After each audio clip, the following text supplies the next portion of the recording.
ప్రభునందు ప్రియులారా, చాలా కాలం తర్వాత నన్ను ఆహ్వానించి మీతో సహవాసం చేయడానికి అవకాశము కల్పించినటువంటి దేవుని దాసులు తిమోతి గారికి మొదటిగా నా హృదయపూర్వక వందనాలు తెలియజేస్తున్నాను. అలాగే నేను రాగా ప్రేమతో చేర్చుకుని మీ మధ్య సహవాసం చేయడానికి అవకాశాన్ని అనుగ్రహించినటువంటి దేవత దేవునికి, చేరవచ్చిన స్థానిక సంఘ సహోదర సహోదరులందరికీ నా హృదయపూర్వక వందనాలు తెలియజేస్తున్నాను. వీళ్ళరా, మరి నా పేరు మీరు చాలామంది గుర్తుంటుంది. మీ ఏదైనా ప్రార్థనలో నన్ను జ్ఞాపకం చేసుకోండి. ప్రభు మాకు అర్పించిన పరిచయ కొరకు, ఆరోగ్యాల కొరకు కూడా ప్రార్థించాలని ప్రేమతో తెలియజేస్తున్నాను.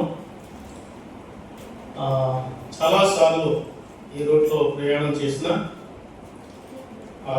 తిమోతి గారి గుర్తుకి వస్తూ ఉన్నారు, కానీ ప్రయాణంలో ముందుకు సాగే విషయంలో మరి ఇలా రాని పరిస్థితి ఉంది. కానీ మీతో సహవాసం చేయడానికి ఒక ప్రత్యేకమైన సమయాన్ని ప్రభు అనుగ్రహించినందుకు నేను ప్రభుని స్తుతిస్తున్నాను. ముందుగా మీకు తెలియజేసిన రీతిగా నేను వచ్చేటప్పుడు విజయవాడలో ఉన్న కూతురు దగ్గరికి వెళ్ళాను. ఈరోజు ప్రభు చిత్తమైతే బయలుదేరి గుంటూరులో ఉన్న కూతురు దగ్గరికి వెళ్ళాలనుకుంటున్నాను. ప్రార్థించండి. మాకు స్థానికంగా మా ప్రాంతంలో కూడుకులు ఉన్నాయి. మళ్ళా నేను రేపే బయలుదేరి వెళ్ళవలసి ఉంది కనుక మాకు ప్రార్థించాలని ప్రేమతో మేము బ్రతుకులాడుతున్నాను. దైవ గ్రంథంలో నుండి ఆఖరిగా మీతో ఆఖరి సమయాన్ని వాక్యంతో సేవిస్తూ వాక్యాన్ని పంచుకోవడానికి నాకు ఇచ్చిన సమయమును బట్టి ప్రభుని స్తుతిస్తూ యోధా పత్రికలో నుండి మనం ఒక చిన్న వర్తమానాన్ని జ్ఞాపకం చేసుకుందాం. యోధా పత్రికలో నుండి ఒకే అధ్యాయం గల పత్రిక, యోధా పత్రిక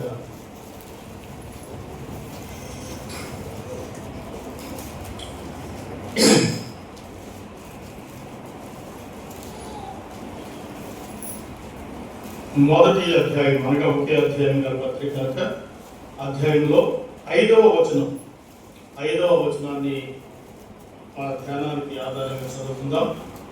మొదటిగా నేను చదివి ప్రార్థించిన తర్వాత సహోదరులు సహకరించవలసిందిగా ప్రేమతో మీకు తీర్పిస్తూ ఉన్నాను. ఈ సంగతులన్నీ మీరు మొదటనే ఎరిగి ఉన్నాను. నేను మీకు జ్ఞాపకం చేయబోతున్న ఏమనగా, ప్రభు ఐగుప్తులో నుండి ప్రజలను రక్షించినను వారిలో నమ్మకపోయిన వారిని తరువాత నాశనము చేసేది. నేను మళ్ళా చదువుతున్నాను. ఈ సంగతులను మీరు మొదటనే ఎరిగి ఉన్నాను. నేను మీకు జ్ఞాపకం చేయబోతున్నదేమనగా, ప్రభు ఐగుప్తులో నుండి ప్రజలను రక్షించినను వారిలో నమ్మకపోయిన వారిని తరువాత నాశనము చేశారు. దేవుని ఆత్మ సహాయం కొరకు ఒక మాట ప్రార్థన చేసుకుందాం. సర్వశక్తి గల తండ్రి, మీకు స్తోత్రములు, కృతజ్ఞత వందనములు చెల్లిస్తున్నాం. ప్రభా, నీ బిడ్డలతో ఈ 2 దినాలు ప్రభా మీ సన్నిధిలో సహవాసం చేయడానికి నాకు మీరు అనుగ్రహించిన తరుణాన్ని, సమయాన్ని బట్టి మీకు స్తోత్రములు చెల్లిస్తున్నాం. 7 స్థలాల్లో ప్రభా మరి పనిచేయడానికి మీ దాసుని బలపరిచి సహకరించి యవనస్తులను ప్రభా సహోదరుని మీరు అనుగ్రహించినందుకు స్తోత్రములు. ప్రభా దయగల తండ్రి, పని విస్తరించి బలపడి నీ కొరకే నాయన స్థిరపడి సాగిపోవడానికి సహాయం చేయండి. దయగల మా ప్రియ ప్రభువా, ప్రయాసపడుతున్న వారిని, ప్రార్థిస్తున్న వారిని, సహకరిస్తున్న వారిని ఈ కృపాహస్తాలకు అప్పగిస్తున్నాం. ఆధ్యాత్మికంగా వారిని బలపరిచి నడిపిస్తున్నాం. వారి ప్రతి అక్కర కూడా మీరు తీర్చగల అందరికీ మీకు స్తోత్రములు చెల్లిస్తూ, మేము చదువుకున్న లేఖన భాగంలో రండి మీ మాటలు ప్రభా మీ ఆత్మచేత వివరించి నిలుచున్న నాకును కూర్చున్న నీ ప్రజలకును ఆధ్యాత్మికమైన పురుకులకు ప్రోత్సాహాన్ని ఒక దీవెన దిద్దుబాటును కలిగినంత సహాయం చేయమని వాక్యమైన క్రీస్తు యేసు నామమును ప్రార్థించి వేడుకొనుచున్నాం పరమ తండ్రి. ఆమేన్. ఆమేన్.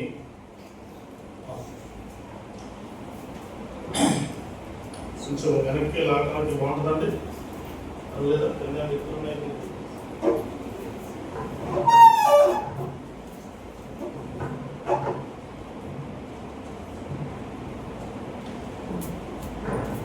ప్రభునందు ప్రియులారా, ఈ సమయంలో మనం వినగోరే వర్తమానం యొక్క సారాంశం లేక ముఖ్య ఉద్దేశం ఏమంటే, ఇశ్రాయేలీయులు ఐగుప్తు దేశం నుండి కనాను దేశములకు వారు చేసుకున్న ప్రయాణములో అందరూ ఎందుకు కానాను చేరలేకపోయారు? నా వాటికి అర్థమైందండి. ఇశ్రాయేలీయులు ఐగుప్తులో విడిపించబడి కానానికి వారు ప్రయాణం చేస్తూ ఉండగా అందరూ ఎందుకు కానాను చేరలేకపోయారు? అర్థమైందండి. అందరూ చేరలేకపోయారంటే అందరూ చేరారు. అందరూ ఎందుకు చేరలేకపోయారు? ఇది మనము ఆలోచించబోయే వాక్య భాగం. ఇక్కడ పేతురు యొక్క యోధ రాసిన మాటలు చూడండి ఎంత తేటగా ఉన్నాయో. 1:5 కదండి. ఈ సంగతులన్నీ ఓహో, ఇప్పుడు ఎవరికైతే ఈ పత్రిక రాస్తున్నాడో వారు ఇప్పుడు ఏవైతే ఆయన రాస్తున్నాడో ఆ సంగతులు ముందుగానే వారు ఏం చేశారట? ఎరుగుదురు అన్నాడు. ముందుగానే ఎరుగుదురు అన్నాడు. అంటే ఎరిగిన సంగతులే మరోసారి ఏం చేస్తున్నాడు? జ్ఞాపకం చేస్తున్నాడు. ఇప్పుడు మనం చదివిన వచ్చిన భాగాలు మీకు కూడా చెప్పండి, మీకు కూడా తెలుసు కదా. అయితే మనం ఏం చేస్తున్నామంటే ఇప్పుడు మరలా జ్ఞాపకం చేసుకుంటున్నాం. విరిగిన సంగతులు మరోసారి జ్ఞాపకం చేసుకుంటున్నాం అనే మాట గుర్తుపెట్టుకోవాలి. ఇదే మాట పేతురు గారు కూడా ఉపయోగించారు. చూడండి, పేతురు రాసిన 2వ పత్రిక 1వ అధ్యాయం 12వ వచనం చూడండి. 12వ వచనం. కాబట్టి మీరు ఈ సంగతులను తెలుసుకొని మీరు అంగీకరించిన సత్యమందు స్థిరపడి ఉన్నను వీటిని గురించి ఎల్లప్పుడూ మీకు జ్ఞాపకం చేయుటకు సిద్ధముగా ఉన్నాను. జ్ఞాపకం చేయుటకు అర్థం ఏంటి? ఇంతకు ముందు తెలిసిన సంగతులే మరలా మీకు ఏం చేస్తున్నాను? జ్ఞాపకం చేస్తున్నాను. 14వ వచనం కూడా చూడండి. 13, 14 కలిసి ఉన్నాయి. మరియు మన ప్రభువైన యేసుక్రీస్తు నాకు సూచించిన ప్రకారం నా గుడారము త్వరగా విడిచిపెట్టవలసి వచ్చిందని ఎరిగి నేను అనగా ఈ దేహంలో ఉన్నంత కాలము ఈ సంగతులు జ్ఞాపకం చేసి రేపటి న్యాయమని ఎంచుకొనుచున్నాను. ఎరిగిన సంగతులే మరొకసారి జ్ఞాపకము చేస్తున్నాను. చేసి నేను వెళ్ళక ముందు ఈ సంగతులు మీకు తెలియచేసి మిమ్మల్ని రేపుటకు పునకొల్పుటకు అనే మాట పేతురు చెప్పిన మాట మనం చూస్తున్నాం. కనుక తెలిసిన విషయాలే మరొకసారి మనము తెలుసుకున్న కోరుచున్నాం అనే మాట చాలా విశేషమైన సంగతి. ఎరిగిన సంగతులు మరోసారి వినుట ద్వారా మరిచిపోతున్న మాటలు మరలా మనం ఏం చేస్తాం? జ్ఞాపకం చేసుకుని ఆ మొదట సంగతులు మళ్ళా గుర్తు పెట్టుకుని మరికొంత కాలం వరకు వాటిని అనుసరించడానికి లేక గుర్తుగా ఉంచుకోవడానికి జ్ఞాపకంలో ఉంచుకోవడానికి వారు సిద్ధపడేవారుగా ఉంటాం. కానీ ఇశ్రాయేలీయులు ఐగుప్తు దేశంలో 430 సంవత్సరాలు వారి బానిసలుగా ఉన్నప్పుడు వారు మొర్ర పెట్టగా దేవుడని యెహోవా మోషేని పంపించి వారిని విడిపించిన సందర్భం మనం చూస్తాం. చూడండి, నిర్గమకాండం 3వ అధ్యాయం 7వ వచనం చూడండి. 7వ వచనం, నేను ఐగుప్తులో ఉన్న నా ప్రజల బాధను నిశ్చయముగా చూసి పనులలోను వారిని కష్టపెట్టి వారిని బట్టి ఓ ఇశ్రాయేలు ఏం పెట్టారట? మొదలు పెట్టారు.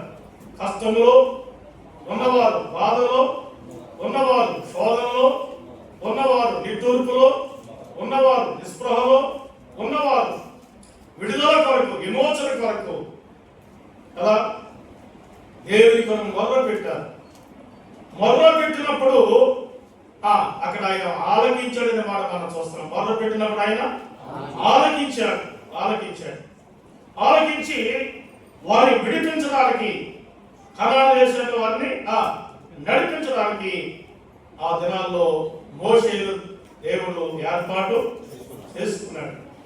వారి గురించి కొన్ని మాట్లాడకుండా మనం చదువుకుందాం. చూడండి, ద్వితీయోపదేశ కాండము 10వ అధ్యాయం 22వ వచనం చూడండి. 10:22. నీ పితరులు 70 మంది అయి ఐగుప్తునకు వెళ్ళారు. ఇప్పుడు నీ దేవుడైన యెహోవా ఆకాశ నక్షత్రముల వలె ఐగుప్తుకి వెళ్ళిన వాళ్ళు ఎంతమంది? 70 మంది అయితే తిరిగి వచ్చేటప్పుడు ఆకాశ నక్షత్రముల వలె వారిని విస్తరింప చేశాడు అనే మాట రాయబడింది. నిర్గమకాండం చూడండి. నిర్గమకాండం 12వ అధ్యాయం 37వ వచనం. 12:37.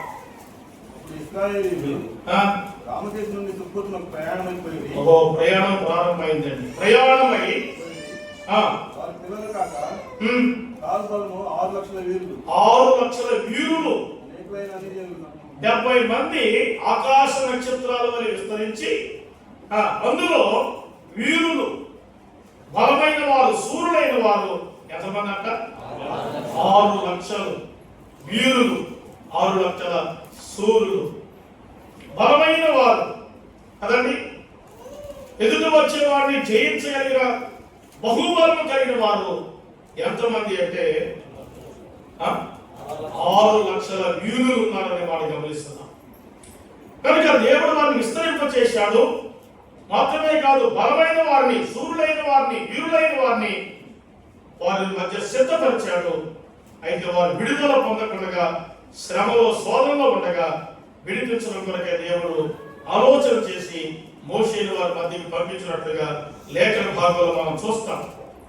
ఈ విషయాలను మనం ఎరుగుతూ అయిన మరొక మాట చూడండి. సంఖ్యాకాండము 1వ అధ్యాయం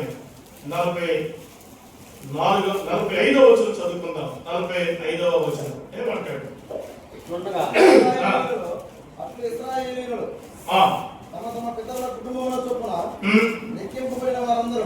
లెక్కింపబడిన వారందరూ 20 ఏళ్ళు మొదలుకొని అభిప్రాయం కలిగి 5,06,3,550 ఎంతగా విస్తరించారో చూడండి. లక్షలుగా వారు విస్తరించి ఐగుప్తులో ఉండగా వారు విస్తరించి కనాను దేశానికి నడిపించబడటం కొరకై మోషేను వారి మధ్యకి పంపగా అక్కడ దేవుడు 10 అద్భుతాలు వారి మధ్య కదండి 10 అద్భుతాలు చేసి చివరిగా ఫరో ద్వారానే మీరు వెళ్ళిపోండి అనిపించేటువంటి దేవుడిగా లేఖనాల్లో మనం చూస్తున్నాం. వారి విడిపించిన దేవుడు వారి కనాను వరకు నడిపించాలనే ప్రాముఖ్యమైన ఉద్దేశాన్ని కలిగి ఉన్నాడు. కనాను వరకు తీసుకుని వెళ్ళాలి. వీరి మధ్యలో విడిచిపెట్టాలని కానీ, సంపవేయాలని కానీ, శిక్షించాలని కానీ ఏ ఆలోచన లేకుండా చివరి వరకు నడిపించాలనే కోరిక కలిగిన వాడే వారి విషయంలో ఉద్దేశాన్ని కలిగిన వాడిగా ఉండగా వారి ప్రయాణం సాగింది, ప్రారంభమైంది. కానీ ముగింపు వరకు మనం ఆలోచన చేస్తే బయలుదేరిన వారు ఇన్ని లక్షల మందిలో సూర్యులు ఉన్నారు, వీరులు ఉన్నారు, సభ్యులు ఉన్నారు, సామాన్యులు ఉన్నారు, లక్షల జనగణలో చెప్పండి. బయలుదేరిన వారిలో అందరూ కానానికి చేరలేకపోయారు. మన వర్తమానం యొక్క ముఖ్య ఉద్దేశం ఏంటంటే కానానులో ఐగుప్తులో బయలుదేరిన వారు అందరూ కానానికి ఎందుకు చేరలేకపోయారు అనే సందర్భాన్ని మనం చూడబోతున్నాం. ప్రియులారా, 7 దినాల్లో కూడా ప్రభువుని అంగీకరించిన వారు కదా, ప్రభువుని విశ్వాసం నుంచి రక్షించబడి తేలి పిల్లలుగా తీర్చబడిన వారు, ప్రారంభ దినాల్లో ఉన్నవారు సంఘాల్లో నేడు చెప్పండి ఉండదు. ఇక్కడే కాదు, ఎక్కడైనా ఉండదు. మీ దగ్గర ఉన్నారో లేదో నాకు తెలియదు, ఎక్కడా ఉండదు. ఎందుకంటే అపవాది కబడిస్తూ శరీరాన్ని లోపరుచుకుంటూ ఆత్మీయతలు సల్లార్చి లోక భోగాలు, లోక ఆశలు, లోకమైనటువంటి ఆకర్షణీయాలు వారికి చూపించి లోకంలో లాగి వేస్తా ఉన్నాడు. నేను ఎలా చెప్పబోతున్నాను, లోకంలో ఉన్నవారు మనం చూస్తున్నారు, వాళ్ళు ఎంత బాగున్నారో చూడండి, వారి కుటుంబం ఎంత నెమ్మదిగా ఉందో చూడండి, ఆయన భర్త, ఆమె భార్య, వారి పిల్లలు కదా చక్కగా వారు ఎంత నెమ్మదిగా ఉన్నారో చూడండి. వారు ప్రభువును నమ్ముకున్నారు కనుక, క్రైస్తవులు అయ్యారు కనుక ఎంత నెమ్మది, ఎంత శాంతి, ఎంత ప్రశాంతంగా ఉంటుందో వాళ్ళ కుటుంబాన్ని లోకం ఎవరు చూస్తుంది? మరణ చూస్తుంది. లోకం మరణ చూస్తుంది. వాళ్ళకి నెమ్మది లేదు, శాంతి లేదు, సమాధానం లేదు. ఎన్ని కలిగి ఉన్నా సంతృప్తి లేనటువంటి కుటుంబాలుగా ఉండగా వారు మనల్ని చూసి మేము అలాగే ఉండాలి అనుకుంటున్నాం అని వారు ఆశిస్తున్నారు. ఇప్పుడు మనమేమో చెప్పాలి, మనమేమో వాళ్ళని చూస్తున్నాం. వాళ్ళకి ఎన్ని మేడలు, వాళ్ళకి ఎన్ని మిద్దులు, వారికి ఎన్ని కారులు, వారికి ఎన్ని బండ్లు, వారి స్థితి చూడండి, వారి ఎంజాయ్మెంట్ చూడండి, వారి లోపల ఆనందించే విధానం చూడండి. అబ్బా నేను అక్కడుంటే బాగుండు, ఇక్కడికి వచ్చి అనవసరంగా చిక్కుల్లో పడ్డాను అన్నట్టుగా కదా. కనుక వాళ్ళు మనం చూసి మేము అలాగ ఉండాలి అని కోరుకుంటారు. మేము అలాగూ ప్రశాంతంగా ఉండలేకపోతున్నాం, మా కుటుంబాన్ని వారు కోరుకున్నారు. మనం వాళ్ళని చూసి మనం అలాగా ఉండలేకపోతున్నామని వాళ్ళని చూస్తున్నాం. అవునా కదా చెప్పండి. వారు మనం చూసి మన ప్రశాంతతను చూసి కదా వారు ఆశ్చర్యపడుతున్నారు. అటువంటి స్థితి మాకు లేదే అనుకుంటున్నారు. మనం వారిని చూసి అలాగే మనం ఎంజాయ్మెంట్ చేయాలి కదా. అలాంటి భోగభాగ్యాలు, ఆశ్చర్యాలు కదండి, లోక భోగాలు అనుసరించాలి, జీవించాలి అంటే ఇందులోకి వచ్చేసి నా వయసుగా చాలా ఉందని ప్రభువులోకి వచ్చిన వారు లోకాన్ని చూస్తున్నాం. లోకంలో ఉన్నవారు ప్రభువులో ఉన్నవారిని చూస్తున్నారు. పిల్లలండి, లోకం వైపు చూసావా, ఏదో ఒక రోజు లోకం నిన్ను లాగేస్తారు. ఎందుకంటే మనం ప్రభువులో ఉన్నవారు హైవారము. మనం చెప్పండి, మనము హైవారము. ఉదాహరణకి ఒక మిద్ది మీద ఉన్న వాడిని వాడు కింద ఉన్న వాడిని చేయబడుకుని పైకి లేపాలంటే సులువు అవుతుందంటారా? అవదు. కానీ ఆ పై ఉన్న వాడిని కింద వాడు లాగాలంటే చాలా సులువుగా లాగాలి. మనం పైవారమైన మనము క్రింద ఉన్న వారితో మనము పోల్చుకుంటే క్రిందకి లాగడానికి అంత పని ఏమి కాదు. వారితో స్నేహం, వారితో సంభాషణ, వారితో మన ఉనికి, వారితో మన యొక్క నడవడికి, వారితోనే మనం జీవిస్తే ఖచ్చితంగా ఏదో ఒక రోజున లోకంలో ఉన్నవాడు ప్రభువులో ఉన్న నిన్ను లోకంలోకి రావడానికి పెద్ద పని ఏమి కానే కాదు. కలుగు పిల్లల నవ్వుల దేవుని పిల్లలైన మనము ఇక్కడ ఆలోచన చేస్తున్నాము. ప్రారంభంలో బయలుదేరిన వారు చివరి వరకు ఏం చేయలేకపోయారంటే కనాను దేశానికి అందరూ చేరలేకపోయారు. కారణం ఏంటో కొన్ని మాటలు ఇక్కడ మనం చూద్దాం. మొదటిగా చూడండి, హెబ్రీ పత్రిక 3వ అధ్యాయం 19వ వచనం భాగం చదువుకుందాం. కాగా అవిశ్వాసము చేతనే వారు ప్రవేశించలేకపోయిరని బాగా అవిశ్వాసము చేతనే వారు ప్రవేశింపలేకపోయిరని గ్రహించుచున్నాము. చాలండి. ఒక మాట చెప్పండి. బయలుదేరిన వారు అందరిలో కొందరే చేరగలిగారు అని మనం చెప్పుకున్నాం. అందరూ ఎందుకు చేరలేకపోయారు అనే ప్రశ్న కింద ఒక మాట చెప్పండి. వారు చేరకపోవటానికి వినండి, వారు చేరకపోవడానికి కారణం ఏంటంటే వారి యొక్క అవిశ్వాసమే. ప్రియ తల్లి, ప్రియ బాబు వినండి, వారు చేరకపోవడానికి గల కారణం వారి యొక్క అవిశ్వాసమే. మళ్ళా చెప్పండి తేటగా మాట ఏమంటాడు? కాగా అవిశ్వాసము చేతనే వారు ప్రవేశింపలేకపోయిరని, వారు అవిశ్వాసము చేతనే వారు చేరలేకపోయారు అని మనం గమనిస్తున్నాం. అలా అయితే చేరాలి అంటే మనకి ఏం కావాలి? విశ్వాసం కావాలి. విశ్వాసం ద్వారా రక్షించబడిన మనం చెప్పుకున్నాం. ప్రభువులో మనము అన్ని విషయాల్లో ఆయనకి నమ్మకంగా ఉండాలంటే ఇంకేం కావాలి మనకి? రక్షణ పొందటానికి విశ్వాసం ఉన్నా ఆ విశ్వాసాన్ని మనం ఏం చేసుకోవాలంటే బలపరుచుకుంటూ వెళితే ఆ అనుకున్న స్థానానికి మనం చేరగలం. ప్రియులారా, కనుక ఇక్కడ చెప్పాడు వారు అవిశ్వాసం వల్లనే వారు ఏం చేయలేకపోయారంటే చేరలేకపోయారు అన్నాడు. సంఖ్యాకాండం చూడండి మాట. సంఖ్యాకాండము 3వ అధ్యాయం 32వ వచనం చూస్తారా? యాజకుడైన అహరోను కుమారులకు ఎలియాజరు లేవీయుల ప్రధానులకు ముఖ్యులు. అతడు పరిశుద్ధ స్థానంలో కాపాడు వారి మీద విచారణకర్త.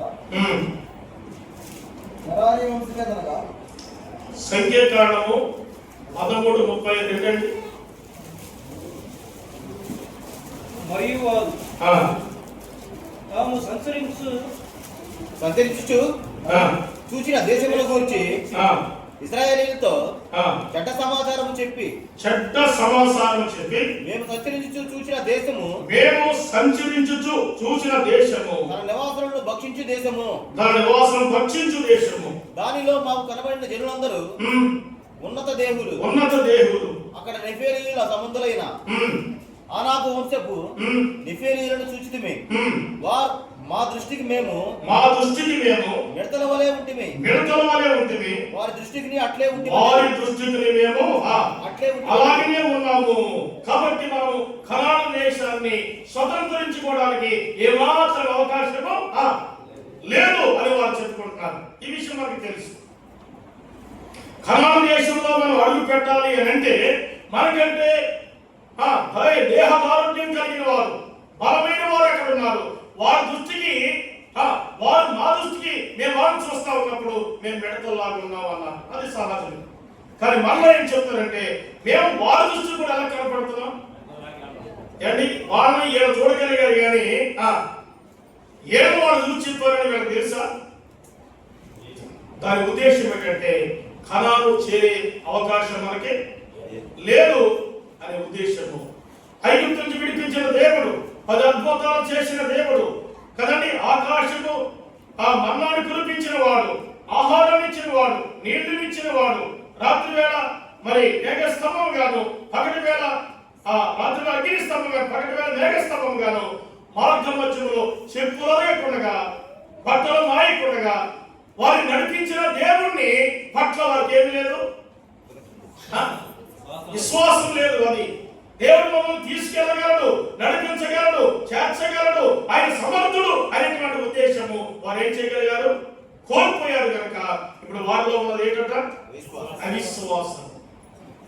మనం కూడా అనుకుంటాం కదా చాలా సార్లు పరలోకం చేరాలని సంగతి ఏంటమ్మా, అమ్మో పరలోకం చేరాలంటే సామాన్యమైన సంగతి కానే కాదు. దేవుని వాక్యం అనుసరించి జీవిస్తే కానీ పరలోకం చేరలేము. కాబట్టి అంత భక్తి మనం ఎక్కడ చేయగలమని వెనక్కి తొలగిపోయేవారు అందరూ ఉన్నారు. ఇది మన యొక్క అవిశ్వాసం. వీళ్ళలో వినండి, మనం నిలబడితే బలపరిచేవాడు, మనం నిలబడితే నడిపించేవాడు, మనం నిలబడితే మన చేర్చేవాడు మహోన్నతమైన దేవుడు మనకున్నాడు అనే విశ్వాసాన్ని మనం కోల్పోయి దేవునికి శక్తిని ఎరగక నమ్మిన మనమే ఆయన పట్ల అవిశ్వాసాన్ని కలిగి గమ్యము చేరాలి అనే ఆశ ఉన్నా చేరలేము అనేటువంటి అవిశ్వాసంతో వెనకంజ వేయటమే వారు చేరలేకపోవడానికి చెప్పండి కారణము అనే మాట మనం చూస్తున్నాం. కారణము అనే మాట ఇక్కడ చూస్తాం. ఇంకొక మాట దేవుని వాక్యం మనం చదువు 14వ అధ్యాయం చూడండి. ఇదే సంఖ్యాకాండంలో 14వ అధ్యాయం 34వ వచనం చూస్తారా? మీరు ఆ దేశంలో సంచరించి చూసిన 40 దినముల లెక్క ప్రకారము జనమునకు 1 సంవత్సరము చొప్పున 40 సంవత్సరములు మీ దోష శిక్షను భరించి నేను మిమ్మల్ని వేసినట్లు తెలుసుకుందురు.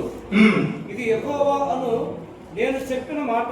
చాలు ఒక మాట ఏమిటి చెప్పాడు ఏమంటే, మీకు అవిశ్వాసం కలిగింది కాబట్టి మిమ్మల్ని నేరుగా నేను ఐగుప్తు దేశం నుంచి కనానుకు చేర్చనా కానీ మీరు ఏదో ఒక రోజున కనాను నుంచి ఏం చేయగలరు? మళ్ళా తిరిగి ఐగుప్తుకి తిరిగి రాగలరు. కాబట్టి మీ దోషమును బట్టి, మీ అవినేతను బట్టి, మీ అవిశ్వాసాన్ని బట్టి 40 సంవత్సరాలు ఈ అరణ్యంలో మీరు ఏం కావాలి చెప్పండి? తిరుగులాడుదురు అని చెప్పాడు. కారణం ఏంటి? ఎందుకు దేవుడు అలా చెప్పాడు? ఆలోచన చేసి నాకు అర్థమైన సంగతి ఏమంటే, అసలు ఐగుప్తు నుంచి బయలుదేరిన వారిలో, ఐగుప్తుని కొండగా చూసిన వారిలో కనానికి చేరిన వారు ఇద్దరు మనం ఎరుగుదు. అందులో యెహోషువ మనం గుర్తు పెట్టుకున్నాం. మిగిలిన వారు అరణ్యంలోని ఆకులు అన్నట్టు రాలిపోయారు. దపాలుగా పరుస్థలాల్లో వారు ఆకులు అన్నట్టు రాలిపోయారు. ఇలా చూడండి, వారికి పుట్టిన వారే చేరారు కానీ కనాను నేరుగా చూసిన వారు ఇద్దరు తప్ప మరి ఎవరు కనానికి చేరిన వారు? ఐగుప్తులో నేరుగా బయలుదేరిన వారు ఇద్దరు మాత్రమే కనాను చేరారు. మిగిలిన వారందరూ అరణ్యంలో ఆకురాలట్లు రాలిపోయారు. ఒక మాట మనం విందాం. ఎందుకు దేవుడు అలా చేశాడు అని మనం ఆలోచన చేస్తే, కనాను ఐగుప్తుకి బయలుదేరిన వారిలో సమూహంగా వెళ్ళిన వారు కనానులో ప్రవేశించిన తర్వాత అక్కడికి వారికి ఏ లోటు కలిగినా, ఏ తిరుగుబాటు వచ్చినా, ఏ కష్టం వచ్చినా మళ్ళీ సమూహంగా అదే దారిలో వాళ్ళు ఏం చేస్తారు? మళ్ళీ ఐగుప్తుకి వెళ్ళిపోతారు. అందుకని అరణ్యంలో వారికి పుట్టిన పిల్లలు చేరారు.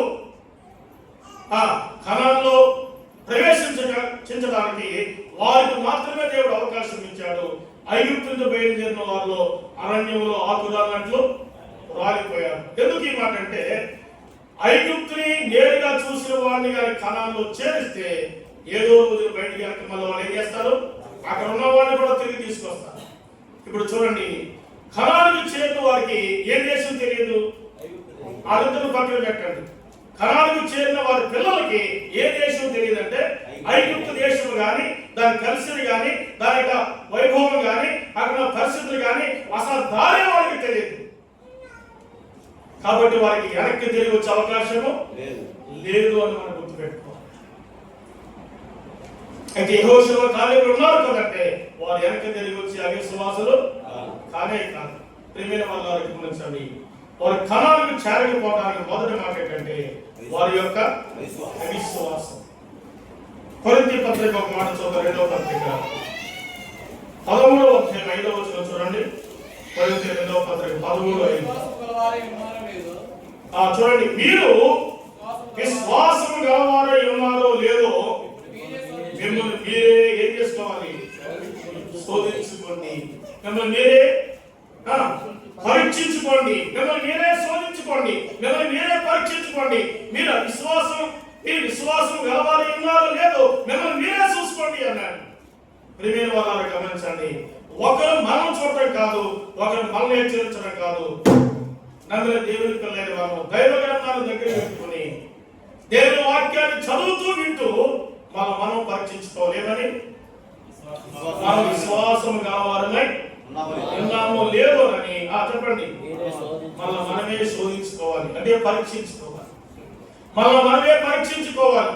ఒకరు చెప్పడం కాదు, దైవ గ్రంథం దగ్గర ఉండగా, దైవవర్తమాలు ఇల్లు ఉండగా నీకు నేనే నాకు నేనే మనమే పరీక్షించుకుని నేను విశ్వాసం గలవాడునా, నేను విశ్వాసం గల వ్యక్తులని మనం పరీక్షించుకోవాలని దైవ గ్రంథంలో ఈ మాట మనం చూస్తున్నాం. హెబ్రీ పత్రిక 3వ అధ్యాయం 12వ వచనం వచ్చిన భాగం చదువుకుందాం చూడండి. 3వ అధ్యాయం 12వ వచనం. సహోదరులారా, జీవము గల దేవుని విడిచిపోనట్టి జీవము గల దేవుని విడిచిపోవునట్టి విశ్వాసము లేని ఏమి లేని విశ్వాసము విశ్వాసము లేని లేని దుష్ట హృదయము దుష్ట హృదయము మీలో ఎవరి యందైనను ఒకవేళ ఉండినేమో అని జాగ్రత్తగా చూసుకోవాలి. అమ్మా అయ్యా వినండి, వారి సంగతి మాత్రమే కాదు, వారు చేరకపోవడానికి ఒక కారణం చెప్పండి. అందరూ చేరకపోవడానికి కారణం చెప్పండి. వారి అవిశ్వాసము అని మనం చూస్తాం. ఇప్పుడు కొలది పత్రులు ఏం చెప్పాడు? మీరు చూసుకోండి అన్నాడు. ఇది మన సంగతి కదా, మన సంగతి. అది వారి సంగతి, ఇది మన సంగతి. మీరు విశ్వాసం గలవారు ఉన్నారో లేదోనని మిమ్మల్ని మీరు ఏం చేసుకోండి, పరీక్షించుకోండి, శోధించుకోండి అన్నాడు. ఎబ్రీ పత్రికలో మనం లేఖనాల్లో చూస్తున్నాం. 3:12 ఏమంటాడు? జీవము గల దేవుని విడిచిపోవునట్టి విశ్వాసము లేని దుష్ట హృదయము మీలో ఎవరి యందైనను ఉండునేమోనని జాగ్రత్తగా చూసి. ఎవరు చూసుకోవాలి? ఇప్పుడు ఇశ్రాయేలు కాదు, వీళ్ళారా మనమే చూసుకోవాలి. అమ్మాయ్యా ప్రభు సన్నిధికి వస్తున్నాం మంచిదే, బైబిల్ చదువుకున్నాం మంచిదే, ఆరాధిస్తున్నాం మంచిదే, ప్రభుకి పాల్గొనిస్తున్నాం మంచిదే, కోటలు ఏర్పాటు చేస్తున్నాం మంచిదే, ఇవన్నీ వాస్తవమే. కానీ చెప్పండి, విశ్వాసము గలవారమై ఉన్నామో లేదని మనం ఏం చేసుకోవాలంట? శోధించుకోవాలి. చెప్పండి, పరీక్షించుకోవాలి. నేను నాలో ఎంత విశ్వాసం ఉందో అనేది ప్రతివారు చెప్పనక్కర్లేదు, మనకే అర్థమైపోతుంది. మన విశ్వాసం ఎంత బలమైందో, ఎంత స్థిరమైందో మనం పరీక్షించుకుంటే చాలు. లేదు అంటే కణానికి వారు చేరలేదు అన్నాడు. చేరకపోవడం ద్వారా వారు ఏం చేశాడు? అరణ్యములోనే చెప్పండి 40 సంవత్సరాలు తిరుగులాట చేశాడు. ఎందుకంటే వారు వెళ్ళకూడదు, పూర్వీకులందరూ కూడా వెళ్ళకూడదు. అరణ్యములో ఆకులైనట్లు వాళ్ళు రాలిపోవాలి. ఐగుప్తుని కళ్ళారా చూసిన వారు వీరిలో ఎవరన్నా మళ్ళీ ఐగుప్తు వాళ్ళు తీసుకుని వస్తారు. నా ఉద్దేశం అది కాదు అని దేవుడు అంటే వారిని కణాలకు చేరకుండా చేయడానికి వారి అవిశ్వాసమే కారణము అని మనం చూస్తా ఉన్నాం. రెండో మాట కూడా లేఖనాల్లో మనం జ్ఞాపకం చేసుకుందాం చూడండి. దైవగ్రంథంలో మనం గమనించగలిగితే కొరింథీ మొదటి పత్రిక 10వ అధ్యాయం 9వ వచనాన్ని మనం చూద్దాం. 9వ వచనం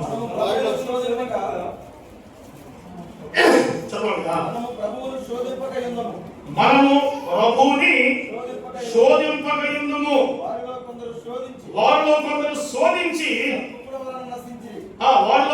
శోధించి సర్పముల వలన నశించింది అని చెప్పి మనము ప్రభువుని చదవండి ఆ మాట తేటగా. మనం ప్రభువుని శోధింపకయుందుము, వారిలో కొందరు ఏం చేశారంట? శోధించి సర్పముల వలన నశించారంటే ఏదీ లేదు. వాళ్ళు కనాను దేశానికి చేరలేదు, అది తన నశించారు అంటే అరణ్యంలోనే సంహరించబడ్డారు. వారి అవిశ్వాసము కారణమైతే చెప్పండి, వారు శోధించిన మరొక కారణం శోధన. ఏంటా శోధన? వారు ఐగుప్తుని ప్రయాణం చేస్తున్నప్పుడు ప్రభువును వారు ఎంతగా శోధించారు. లేఖన భాగంలో మనం గమనించగలిగినట్లయితే వారు ఎంతగా శోధించారు మాట చూడండి. ఇక్కడ మనం చూస్తాము. ఎబ్రీ పత్రిక 3వ అధ్యాయం 9-11 వచనాలు చదువుకుందాం. వినండి. 40 సంవత్సరములు 40 సంవత్సరములు మీ పితరులను పరీక్షించి శోధించిరి. మళ్ళా చదవండి. 40 సంవత్సరములు 40 సంవత్సరాలు నా కార్యములను చూసి కూడా మీ పితరులు నన్ను పరీక్షించి శోధించిరి. నా కార్యములు చూశారు అన్నాడు. ఎక్కడ కార్యములు చెప్పండి? ఐగుప్తులో ఆయన చేసిన కార్యాలు సామాన్యమైనవి కాదండి. దేశమంతా కూడా ఒకేసారి కప్పలతో నిండిపోవడం అంటే సామాన్యమైన సంగతి అండి. ఒక ఊర్లో ఒక మూల జరిగింది కాదని.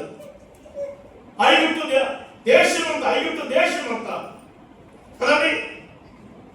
పనివాడు మొదలుకొని రాజు ఇంటి వరకు కూడా కప్పల చేత సాపలాగా పరచబడింది. కప్పలు కప్పలు కప్పలు, ఎక్కడ చూసారా కప్పలతో నిండి ఉంది. అన్నం తిందామని మూత తీస్తే కప్పలు, నీళ్లు త్రాగుదామని మూత తీస్తే కప్పలు, పండుకుందామని పక్క చూస్తే కప్పలు, నిలవడానికి చోటు లేనటువంటి స్థితి. అద్భుతాలు.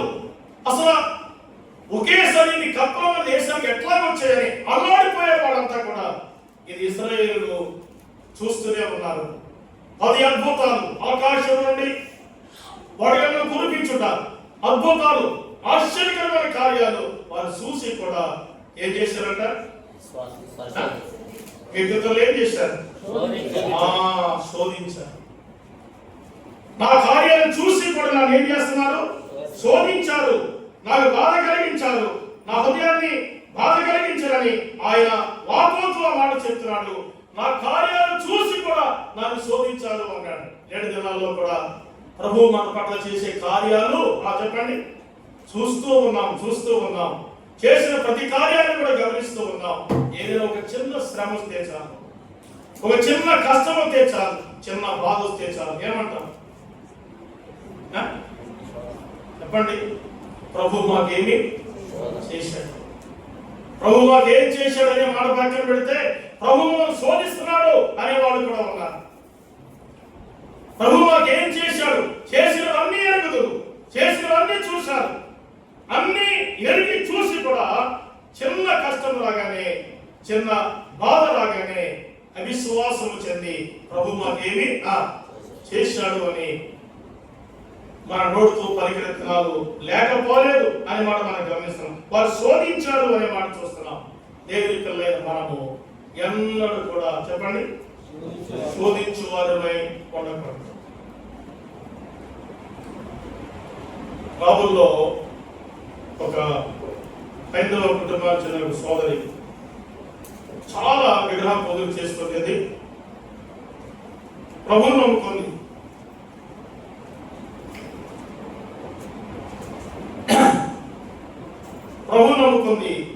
కొద్ది కాలం ప్రభుకి కుటుంబం అంతా ప్రభు దగ్గరికి వెళ్ళేవాళ్ళు.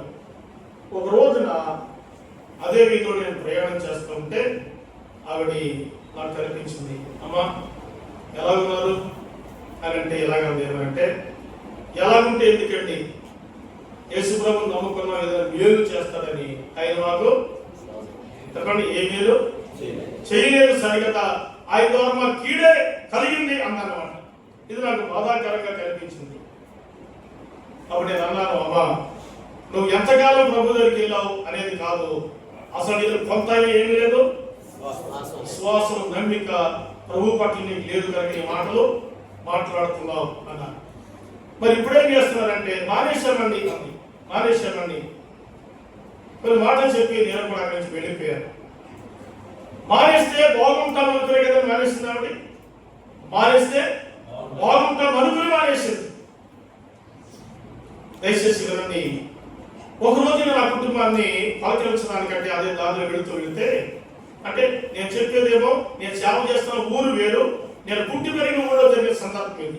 అప్పుడప్పుడు వెళ్ళినప్పుడు వాళ్ళని పలకరిందామని నేను వెళ్ళేసరికి ఆమె చనిపోయింది అని చెప్తాను. ఏమైంది? చాలా చిన్న వయసు, పెద్ద వయసు ఏం కాదు. ఆమె చనిపోయింది అని చెప్తాను. అదే ఎందుకు అంటే ఏదో ఒక అనారోగ్యం కూడా కాదు, చనిపోయింది. ఒక మాట చెప్తారు కదండి, ఆ మరణం వరకు ప్రభువులో ఉండుంటే, ఏమండి ఆ మరణం వరకు ప్రభువులో ఉండుంటే ఆమె నిత్యత్వంలో ప్రవేశించును అని నేను ఆశించి ఆ ఇంటి వరకు మాటలు చెప్పడం జరిగింది. ఎందుకు మీరు ప్రభువును చేశారు? ఇప్పుడు చనిపోయింది ఆవిడ, ప్రభు ఉదయంలో మీకు ఏం కలిగిన మేలు అని చెప్పి నేను వెళ్ళిపోయాను. మరొక కాలానికి అదే ఊళ్ళో నేను సువార్త ప్రకటిస్తూ మరలా అదే వీధిలో పలకరించడం వరకు తన భర్త దగ్గరికి వెళితే ఆయన పెరాలసిస్ స్ట్రోక్ వచ్చింది. ఆయన ఒక మాట చెప్పాడు ఏంటంటే, మా ఊళ్ళో నన్ను జోజు బాబు అంటారు. మా ఊళ్ళో అంటే మా సొంత ఊళ్ళో జోజు బాబు గారు, మేము ఆ యేసు ప్రభువును వదిలేసిన తర్వాత మా కుటుంబం ఒక రోజు క్షీణించిపోయి చివరికి మేము చల్లాచెదరైపోయామని అని చెప్పాడు. ఎవరికి అర్థమైంది? ఎవరికి అర్థమైంది తెలుసా? తన భర్తకి ఎప్పుడు అర్థమైందంటే కొంతకాలం తర్వాత అర్థమైంది. వినండి, మనం అనుకుంటున్నాం ప్రభుకి నేరుగా, ప్రభుకి దూరంగా, సంఘానికి దూరంగా అలాగే లోకంలో జీవించినట్లయితే మనం అన్ని సురక్షగా ఉంటాం, అన్ని సంపాదించుకోవచ్చు, అన్ని బాగుంటాయి, అన్ని మనకు బాగుంటాయి అని మనం అనుకుంటే లోకంలో ఏముందో చెప్పండి? లోకంలో ఏమి లేదు, నెమ్మది లేదు, శాంతి లేదు, సమాధానం లేదు. లోకం వైపు చూడకూడదు, లోకం వైపు చూడకూడదు. ప్రభుని శోధించారు, ప్రభుని శోధించి ఇశ్రాయేలు సంహరించబడ్డారే కానీ వారు ప్రవేశించిన వారు కారు అని వాడు గమనిస్తున్నాం. ప్రభుకి వేరుగా ఉండి మనం ఏమయ్యో చెప్పండి చేయలేమని దేవుడు వాక్యం చెప్తా ఉంది. నష్టం జరిగిన తర్వాత అయ్యో ఎందుకు మేము ప్రభువుకి దూరంగా ఉన్నాం అని ఆ కుటుంబం చెప్పిన మాట మనం ఆలోచన చేస్తే అది మన ఎవ్వరి జీవితంలో జరిగి ఉండకుండా ఉండును. ప్రభువుకి దూరంగా ఉన్నప్పుడు జరిగే నష్టము, ఆ పరిస్థితులు భయంకరమైనవి. మన ప్రభుకి సమీపంగా ఉన్నప్పుడే ఆయనలో శాంతి సమాధానం అంతా ఉండగలుగుతుంది అని మాట మనకు. ఇక్కడ వారు శోధించారు, ఏం చేశాడు మాకని వారు అనేక పర్యాలు శోధించారు. శోధించడం చేత సంహరింపబడ్డారని మనం గమనిస్తున్నాం. అది రెండవ మాటగా మనం గమనిస్తున్నాం. చూడండి, మూడవది మనం ఆలోచన చేయగలిగితే వారు కనానుకు అందరూ చేరలేకపోవడానికి మరొక కారణము ఇక్కడ మనం చూడబోతా ఉన్నాం. కొరింథీ మొదటి పత్రిక 10వ అధ్యాయము 6వ వచనం చదువుకుందాం. 6వ వచనం చూడండి. వారు ఆశించిన ప్రకారం మనం చెడ్డ వాటిని ఆశించకుండానట్లు ఈ సంగతులు మనకు దృష్టాంతములుగా ఉన్నవి అన్నాడు. వినండి, ఇక్కడ వారు ఆశించిన ప్రకారము అని చెప్పి ఏమన్నా చెప్పండి, చెడ్డ వాటిని ఆశించకుండా ఉన్నట్లు అన్నాడు. అలా అయితే వారు ఏం ఆశించారట? చెడ్డ వాటిని. బాబు అమ్మా, చెడ్డ వాటిని, ప్రభువుకు నచ్చని వాటిని, ప్రభువుకు ఇష్టము లేని వాటిని వారు ఆశించి చివరికి ఏమయ్యారట? నశించారని మాట గమనిస్తున్నాం. వారు ఆశించిన ప్రకారము మనం ఆశింపకుండా చెప్పండి ఉండునట్లు అనే వాటికి అభిప్రాయపడింది. వారు చెడ్డ వాటిని ఆశించారు కదా. వారు కణాలకు చేరాలనే కోరిక కంటే, కణాల్లో ప్రవేశించాలనే కోరిక కంటే చెడ్డ వాటి పట్ల అవిధేయత లేక అపవిత్రత పట్ల, అవినీతి పట్ల, అసహ్యత పట్ల వారు ఏం కలిగి ఉన్నారు? చెప్పండి, ఏం కలిగి ఉన్నారు? ఆశ కలిగి ఉన్నారు అన్నాడు. ప్రభులో ఉన్న మనము చెడ్డ వాటిని అన్నాడు కూడా ఏం చేయబడదట? ఆశించేవారు కాక. ఏది చూడకూడదని ప్రభువు చెప్పాడు, ఏది చేయకూడదని ప్రభువు చెప్పాడు, ఏది వినకూడదని ప్రభువు చెప్పాడు, వాటిని మనం ఎన్నడూ చెప్పండి ఆశించకూడదు. వారు ఆశించే సంహరించబడ్డారు అన్నాడు. వారందరూ కానానికి చేరకపోవడానికి మూడవ కారణము చెప్పండి, వారు చెడ్డ వాటిని ఆశించింది అన్నాడు. సంఖ్యాకాండంలో 11వ అధ్యాయం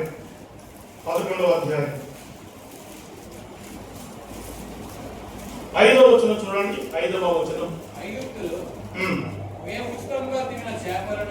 వీళ్ళు ఆశించినంత ఏంటంటే, ఐగుప్తులో మేము ఉచితముగా తినిన చేపలు, కీరకాయలు, దోసకాయలు, కూరాకులను, ఉల్లికాయలను, తెల్లగడ్డలను, ఇది వాళ్ళ ఆశ.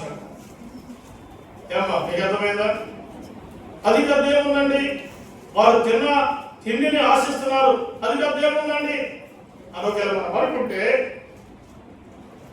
దేవునికి ఉద్దేశం ఏంటంటే అసలు ఐగుప్తు మాటే మీరు ఎత్తకూడదు, అది మనసు వారికి రాకూడదు, అది మీ ఆలోచనలో ఉండకూడదు, దానికి వచ్చినటువంటి ఆ ప్రస్తావన మీ నోటినే రాకూడదని దేవుడు ఆశిస్తా ఉంటే, సారికి వీళ్ళు మకం వేసినప్పుడల్లా, ప్రయాణం చేసినప్పుడల్లా వారి ఆలోచన అంతా ఏంటంట? తిండి. ఏ తిండి అది ఏమన్నా పెద్ద పలావు, బిర్యానీలు, ఏమన్నా ఇంకే చెప్పండి, రకరకాల తిండి వచ్చేసి ఇప్పుడు కదా. రెస్టారెంట్కి వెళ్ళండి, ఎన్నో రకాలు చెప్తున్నారు. అసలు ఏది తినాలి ఏది తినకూడదు మనకి తెలియటం లేదు. మరి అలాంటి ఆహారం ఏమైనా అక్కడ దొరికిందో వాళ్ళకి? మేము తిరిగినవి అన్నారు. వాళ్ళు మంచి ఆహారం కంటే ఎక్కువ దెబ్బలు తిన్నారు కదండి. ఐగుప్తులు ఏం తిన్నారు? వాళ్ళు దెబ్బలు తిన్నారు. ఐగుప్తుల యొక్క సైనికుల యొక్క చేతుల్లో నలిగిపోయారు, కొడా దెబ్బలు తిన్నారు. వారు అనేక సార్లు కొట్టబడ్డారు, హింసించబడ్డారు. దేవాక్యంలో మనం చూస్తాం, ఇనప కొలిమి అన్నాడండి. అది చిన్న మాట కాదు. ఏంటంటే ఇనప కొలిమి. ఇనప కొలిమి అంటే ఇనాన్ని కరగేస్తారు కదా, ఇనాన్ని ఇనప కొలుములు ఇనివే కరిగిపోతుంది. అలాంటి శ్రమ అనుభవించారు అన్నాడు. అలాంటి శ్రమంలో ఉన్న వాళ్ళని ప్రేమతో దేవుడు విడిపించి కణానికి నడిపిస్తా ఉంటే ఈయన మనసులో ఏముంది? కణాలైతే ఐగుప్తునైతే వదిలేశారు కానీ చెప్పండి, ఐగుప్తు భూభాగాన్ని వదిలేశారు కానీ ఐగుప్తు అంతా ఎక్కడ ఉంది? మనసులో ఉంది. కానీ సారిసారికి ఏం గుర్తొస్తుంది వాళ్ళకంటే? ఐగుప్తు గుర్తొస్తుంది. ఐగుప్తుని వారు ఆశించారని. కూరగాయలు, బెండకాయలు, ఉల్లిపాయలు కాదు ముఖ్యం. ఐగుప్తులు వాళ్ళు ఏం చేస్తున్నారు? ఆశిస్తున్నారు. ఐగుప్తులో విగ్రహార్థం ఉంది, ఐగుప్తులో పాపభోగం ఉంది, ఐగుప్తులో ధనాశ ఉంది, ఐగుప్తులో భయంకరమైన మోసే ఏమని కదండి 11వ అధ్యాయం ఏమంటాడు? ఐగుప్తు యొక్క భోగమును, ఐగుప్తు యొక్క రాజరికమును, ఐగుప్తు యొక్క సంపదలను వదులుకున్నాను అన్నాడు. క్రీస్తు నిమిత్తమై నేను వదులుకున్నానని మోసే చెప్పిన మాట మనం చూస్తున్నాం. ఐగుప్తు యొక్క భోగం, అక్కడ భోగం ఉంది, అవన్నీ వదులుకున్న మోసే అయితే ఆయనే వారిని నడిపిస్తా ఉంటే వీళ్ళు ఏం ఆశిస్తున్నారంట? ఐగుప్తు. ఒక ప్రశ్న వేసుకుందాం. అమ్మా, మనం లోకములో నుంచి ప్రభులోకి వచ్చాము. అయితే మన మనసులో లోకముందా పోయిందా మనం ఏం చేసుకోవాలి? పరిశీలన చేసుకోవాలి. మన మనసులో ఏమనకూడదు. వారి మనసులో ఐగుప్తు ఉంది, మరి నీ మనసులో ఏముంది? నా మనసులో ఏముంది? ఆలోచన చేయండి. నేను ప్రభువును నమ్ముకున్న తొలి దినాల్లో అనగా మందిరానికి వెళుతున్నా. నాకు 20 సంవత్సరాల వయసు వచ్చే వరకు మీలాగా ఎన్నడో దేవుడి సన్నిధిలో కూర్చోలేదు. 20 సంవత్సరాల వయసు వచ్చే వరకు బైబిల్ గురించి నాకు తెలియదు, ప్రార్థనలో కూర్చోవడం తెలియదు, ఎవరైనా బోధ చేస్తుంటే విన్న అనుభవం కూడా నాకు లేదు. మా ఊళ్ళో అంత ఎక్కువ చర్చలే ఒకే ఒకటి ఉండేది. పుట్టు పెరిగినటువంటి ఊళ్ళో ఈవేళ 4 మందిరాలు ఆ ఊళ్ళో కట్టబడ్డాయి. అందరూ విగ్రహార్థకులే, అందరూ లోకస్తులే. ఎన్నడూ ప్రభు సన్నిధిలో కూర్చోలేదు. ప్రభు నన్ను ప్రేరేపించి ఆయన దగ్గర నడిపించినప్పుడు వినండి, 3 నెలల తర్వాత నాకు ఒక ప్రేరేపణ వస్తుంది. ఏమంటే నేను ఇందులోకి వచ్చేసానేంటి, ఇందులోకి క్రైస్తవులకు వచ్చేసానేంటి. లోకంలో ఉన్న ఆశలు, భోగములు ఎన్నో ఉన్నాయి, ఏది అనిపించలేదు. ఇవన్నీ వదిలి వచ్చేసానండి. ఎంతో లోకంలో ఎంతో ఆనందం ఉంది, అనిపించవలసిన వయసు వచ్చింది, వాటన్నింటినీ విడిచిపెట్టి ఇందులోకి వచ్చేసానండి అని నా మనసు మనం లాగుతుంది, నా మనసు ఆశిస్తుంది. అప్పుడు నేను ఒక మంచి విశ్వాసం ఆయన ఉన్నాడు, ఆయన దగ్గరికి వెళ్ళి అలా నాకు ఇట్లా అనిపిస్తుంది అని అంటే ఆయన 2 మాటలు చెప్పాడు. ఒకటి, నీవు ఖాళీగా ఉన్నప్పుడు ప్రార్థన చేసుకో, బైబిల్ చదువుతూ. ఇంకా నీకు ఖాళీ ఉన్నప్పుడు ఒక మంచి విశ్వాస దగ్గరికి వెళ్ళి వారితో సహవాసం చేయి. సహోదరులమైన వాళ్ళు మంచి విశ్వాసిని ఎందుకని వారితో సహవాసం చేయి. ఇంతకు ముందున్న ఏ సహవాసికుడితో కూడా నీవు సహవాసం చేయవద్దు. పూర్వం నీకు స్నేహితులు ఉంటే ఉండొచ్చు, వారితో ఎన్నడూ సహవాసం చేయొద్దు. 1 గంట సమయం కూడా వారితో ఏం చేయకూడదు, గడపకూడదు. పలకరించు, అవసరం ఉంటే వారితో మాట్లాడు, కానీ విస్తరించి నీ సహవాసం వారితో గడపకూడదు. దేంతో గడపాలి? 1 ప్రార్థనలో, 2 వాక్యము, 3 ప్రార్థన వాక్యము, 2వది మంచి విశ్వాసంతో నీ సహవాసం కొనసాగించు. ఆ తర్వాత ఆయన అలాగే కొనసాగించారు. ఆయన ఒక మాట చెప్పాడు పేతురు పత్రికలో, తగిన కాలం మందు ప్రభువుని హెచ్చించినట్లు ఆయన బలిష్టమైన చేతి కింద ఈయన మనసు కలిగి ఉండాలి అని ఆ వచ్చిన ఆయన చదువులేదు, పూర్తిగా చదువులేని వాడు, కానీ బైబిల్ బాగా ఎరిగిన వాడు, చాలా మంచి విషయాలు చెప్పేవాడు. పిల్లలు వినండి, నా ఆత్మీయ జీవితం స్థిరపరచుకోవడానికి ఆయన ఒక కారకుడయ్యాడు. పిల్లలు వినండి, దైవగ్రంథం చెప్తున్న మాట ఏమంటే మన సహవాసం ఎవరితో మనం చేస్తున్నామో మనం కూడా అలా మారిపోయే అవకాశం ఉంటుంది. నమ్మిన దేవుని పిల్లలైన మనము ఎవరులైనా ప్రాయస్తులైనా మధ్య వయసు గల వారి వృద్ధులైనా నమ్మిన తర్వాత మన పాత స్నేహాలు ఏం చేసుకోవాలి చెప్పండి, విడిచిపెట్టండి.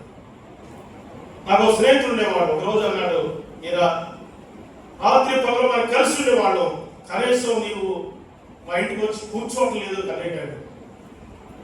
మీ ఇంటికి వచ్చి కూర్చొని మాట్లాడదామంటే నువ్వేదో బైబిల్ చదువుకుంటూ ఏదో చేస్తున్నావు, ఏమిటో నా స్నేహాన్ని వదిలేసావు అన్నాడు. నేను ఒకటే చెప్పాను, నీవు ప్రభువుని నమ్ముకుంటే నీతో నా స్నేహం కొనసాగుద్ది అని చెప్పాను. పిల్లలు వినండి, అతను చివరికి ప్రభువుని నమ్ముకున్నాడు, కానీ చాలా కాలం ఏం చనిపోయాడు. నాకంటే ఒక్క నెల పెద్దవాడంతే. లోకంతో స్నేహం చేసి ఆరోగ్యాన్ని పోగొట్టుకుని చివరికి ప్రభువుని నమ్ముకున్నాడు, కానీ నిండి యవన వయసులోని లోకయాత్ర ముగించాడు. కారణం ఏమంటే లోకంతో ఎక్కువ కాలం చెప్పండి స్నేహాన్ని కొనసాగించాడు. ప్రభుత్వం మన స్నేహం అయితే ఇందులో ఉన్న ఆనందం ప్రపంచంలో ఎక్కడ కూడా చెప్పండి లేదు. వాక్యంతో సహవాసం, ప్రార్థనతో సహవాసం, భక్తులతో సహవాసం, దైవ సన్నిధితో మన సహవాసం ఉంటే ఈ ఆనందం ప్రపంచంలో ఎక్కడ కూడా మనకు కనిపించదండి. కానీ వీళ్ళ యొక్క ఆలోచనలో ఏముందంటే చెప్పండి, ఐగుప్తులో ఏం చేశాము, ఉల్లిపాయ తిన్నాం, కీరకాయ తిన్నాం, ఏంటండి చేపల మోసాలు కాదు వాళ్ళు చెప్పింది. కానీ ఐగుప్తు వాళ్ళ మైండ్ నిండా పని లేదంటే ఐగుప్తుని విడిచినా కానీ బాబు ఐగుప్తు వారి మనసులో చెప్పండి నిండి ఉంది.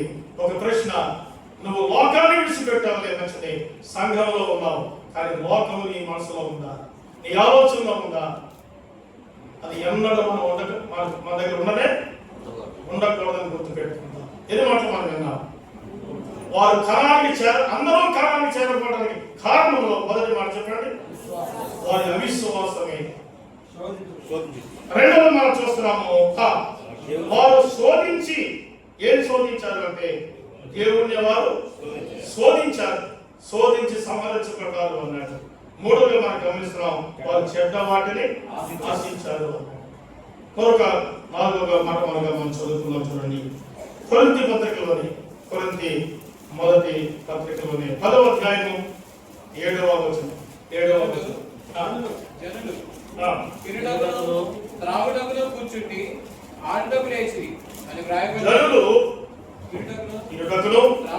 త్రాగుటకును కూర్చుండి ఆడుటకును లేచి.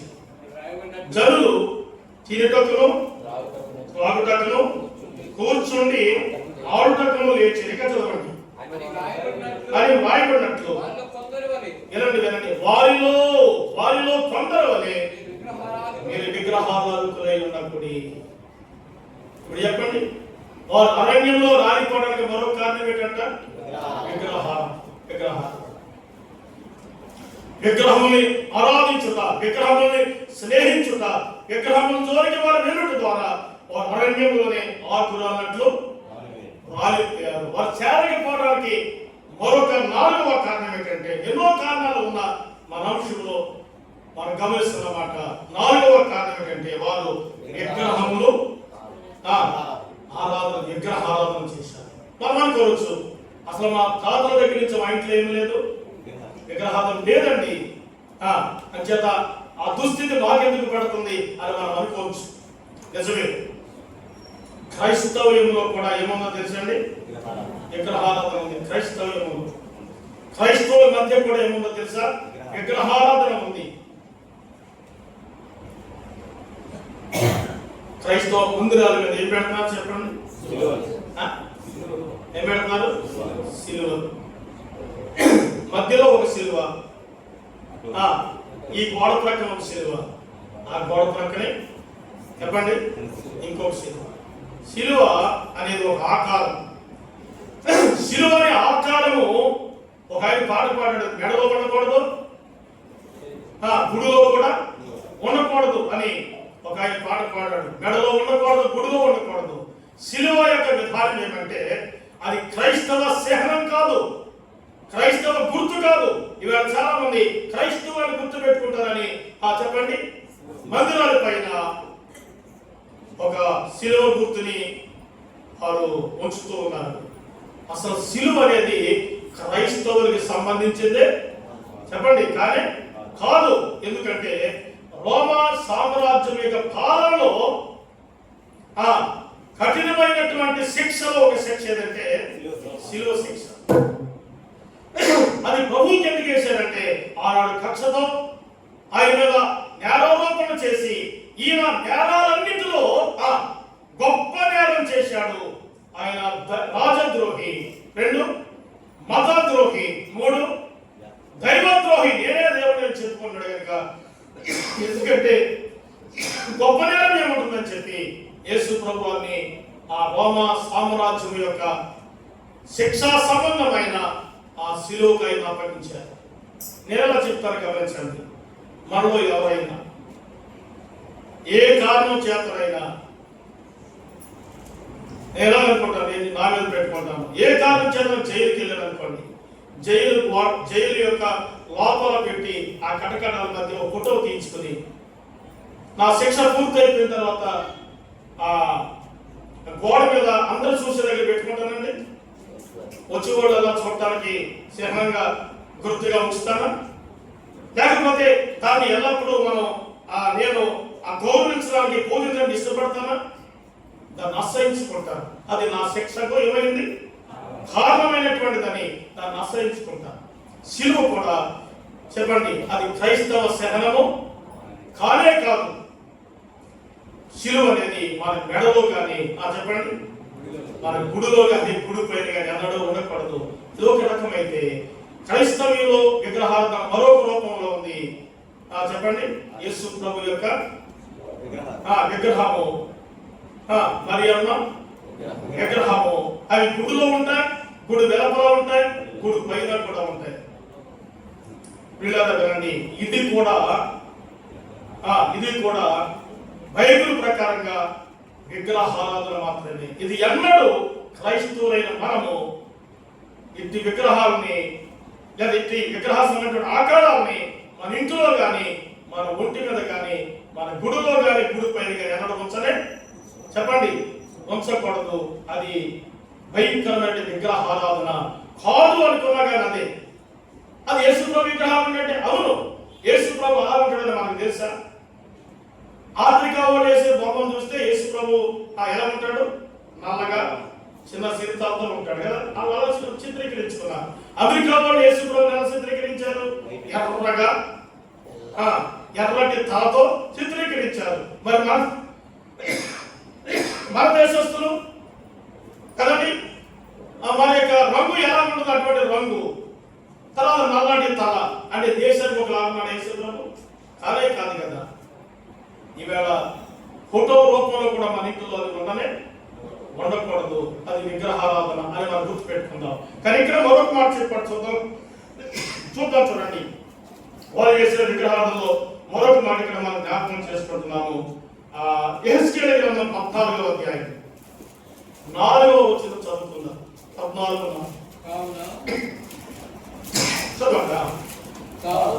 కావున నీవు వారి సంగతి తెలియజేసి ఇలాగ చెప్పు, ప్రభువైన యెహోవా సెలవిచ్చినదేమనగా,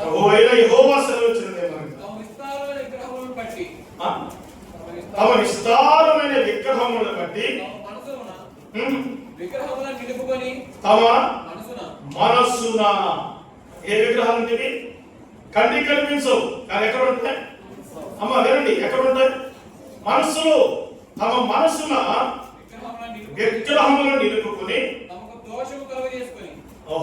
మనస్సులో ఉన్న విగ్రహాలు అసలు అక్షరార్థమైన విగ్రహాలే అవి దైవ విధానానికి విరుద్ధమైతే మనస్సులో ఉన్న విగ్రహాలు ఎలాంటివి?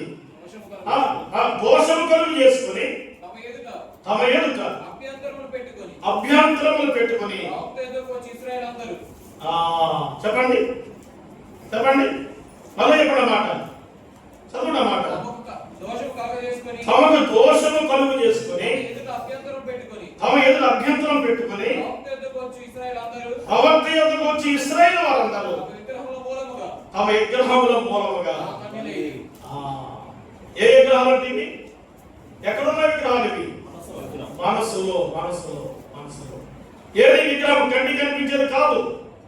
అమ్మ వినండి, ప్రభువు కంటే, ప్రభు యొక్క సన్నిధి కంటే, ప్రభువు కంటే దేన్ని నువ్వు ఎక్కువగా ఎంచుతావో అదే నీ జీవితంలో, నా జీవితంలో చెప్పండి, విగ్రహారాధన. ఏది మనం ఇష్టపడతాం, ప్రభువు కంటే దేన్ని మనం ఇష్టపడుతున్నామో అదే మనకి విగ్రహారాధన. కొందరికి ఉద్యోగం అయితే, కొందరికి వ్యాపారం అయితే, కొందరికి కుటుంబం అయితే, కొందరికి లోకము. ఏమైనా చెప్పండి, విగ్రహారాధన. విగ్రహారాధన అనేది మనసులో ఉందంట వారికి. మనసులో విగ్రహం నిలుపుకొని నా యొద్దకు ఏం చేస్తున్నారు, వచ్చుచున్నారు అన్నాడు. అమ్మాయ్యా వినండి, దేవుని స్థానం మరొకరికి ఇస్తే, దేవుని స్థానం మరొక వాటికి ఇస్తే, దేవుని స్థానం లోకానికి ఇస్తే, మనకి ప్రభు కంటే వేరుగా ఏది మనం గొప్పగా పెంచినా అది మనకి ఏమైందా, విగ్రహారాధన అన్నాడు. ప్రభు స్థానాన్ని మనం ఎవరికి ఇచ్చేవారమై చెప్పండి, ఉండనే ఉండకూడదు అనే మాట మనం గమనిస్తా ఉన్నాం. కొరింథీ 2వ పత్రిక 6వ అధ్యాయం 16వ వచనం చూడండి. 16వ వచనం దేవుని ఆలయమునకు చదవండి. విగ్రహములతో ఏమి పొందిక? దేవుని ఆలయమునకు విగ్రహములతో ఏమి పొందిక? విగ్రహములతో ఏమి పొందిక? మనం జీవము గల దేవుని ఆలయం, మనము జీవము గల దేవుని ఆలయమై ఉన్నాము. అందుకు దేవుడు అలాగా సెలవిస్తున్నాడు. దేవుడు ఎలా సెలవిస్తున్నాడు? నేను వారిని నివసించి చాలండి. అది మాత్రమే మాట జ్ఞాపకం చేస్తాం. ఎక్కడో మాట, దేవుని ఆలయంలో విగ్రహములతో ఏమి పొందిక? మనమే జీవము గల దేవుని ఆలయమై ఉన్నాము అన్నాడు. ప్రభుత్వ పిల్లల దైవగ్రంథంలో మనం గమనిస్తున్నాము, విగ్రహము ఒకటి అక్షరార్థమైన విగ్రహం అయితే, రెండవది అంతరాత్మలో ఉన్న విగ్రహము. అది దేవునికి విరుద్ధమైంది. అట్టి విగ్రహ సంబంధమైన వాటిని మనం ప్రేమించినట్లయితే దేవునికి విరోధమే. కానీ ఇక్కడ ఏమన్నాడంటే, వారు కణానికి అందరూ చేరలేకపోవడానికి కారణం ఏంటంటే చెప్పండి, వారు చేసిన విగ్రహారాధన అన్నాడు. ఎన్ని మాటలు మనం విన్నాం? 5వ మాటగా మనం జ్ఞాపకం చేసుకుందాం. ఇక్కడే ఆ మాట మనం చదువుకుందాం. కొరింథీ పత్రికలోనే 10వ అధ్యాయంలోనే చూడండి, 8వ వచనం. మరియు వారి వలె మనము వ్యభిచరింపకయుందుము. చదవండి. వారిలో కొందరు వ్యభిచరించినందున, వారు అందరూ కాదు, వారిలో కొందరు వ్యభిచరించినందున ఒక్క దినముననే 23,000 మంది కూలిపోయారు అన్నాడు. ఒక్క దినముననే 23,000 మంది కూలిపోయింది. వారిలో కొందరు వ్యభిచరించి అని చెప్పి మనము వ్యభిచరింపక యుద్ధము అన్నాడు. వ్యభిచార సంబంధమైన పాపం.